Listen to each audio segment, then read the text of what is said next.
పూర్వం వారాల పద్ధతిలో విద్యార్థి 7 వేర్వేరు ఇళ్లలో భోజనం చేయడం వలన ఏ ఒక్క కుటుంబం మీద ఆర్థిక భారం పడేది కాదు. అలాగే విద్యార్థికి సమాజంలోని భిన్న రకాల వ్యక్తులతో పరిచయం ఏర్పడేది. ఇది లోకజ్ఞానాన్ని పెంచుతుంది.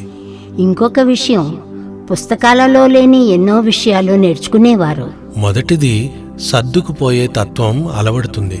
ఎందుకంటే ప్రతి ఇంట్లో వంట ఒకేలా ఉండదు. ఒకచోట రుచిగా ఉండొచ్చు, ఒకచోట ఉండకపోవచ్చు. కానీ విద్యార్థి ఏది పెట్టినా తృప్తిగా తినడం నేర్చుకుంటాడు. ఇది జీవితంలో కష్ట సుఖాలను సమానంగా స్వీకరించే శక్తినిస్తుంది. వాళ్ల జీవన శైలి, కష్ట నష్టాలు, ఎన్నో సామాజిక సమస్యలు వారికి అర్థమయ్యేవి. సమభావం, అందరూ సమానమే, గొప్ప పేద అనే తారతమ్యాలు లేకుండా ఇంటింటికి వారాల సందర్భంగా వెళ్లడం వలన నేను అనే భావన నశించి సేవ అనే గుణం, ఓర్పు అలవడుతుంది. ఆ రోజుల్లో ఈ వారాల పద్ధతి వినయాన్ని, సామాజిక స్పృహను నేర్చుకోవడానికి, అదే కాక మంచి మనిషిగా ఎదుగుదలకు దోహదపడేవి.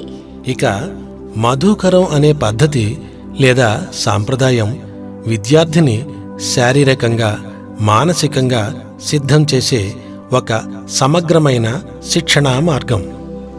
మధుకరం అనేది అంత ఎక్కువ ప్రాచుర్యంలో లేకపోయినా కేవలం ఆకలి తీర్చుకోవడానికి చేసే పని కాదు.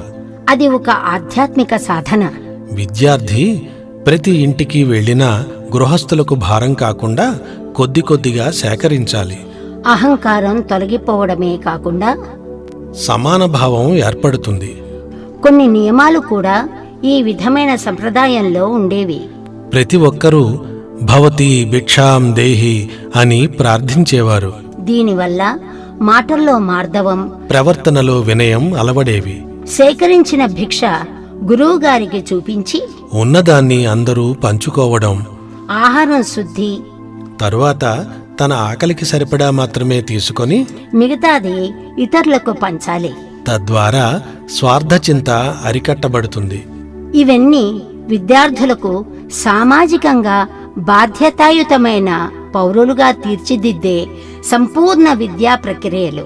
నైతిక బంధం మరియు క్రమశిక్షణతో కూడిన ప్రయాణం. కాలాంతరంలో ఈ వారాల పద్ధతులు, మధుకరం మొదలైనవి అంతరించిపోయాయి.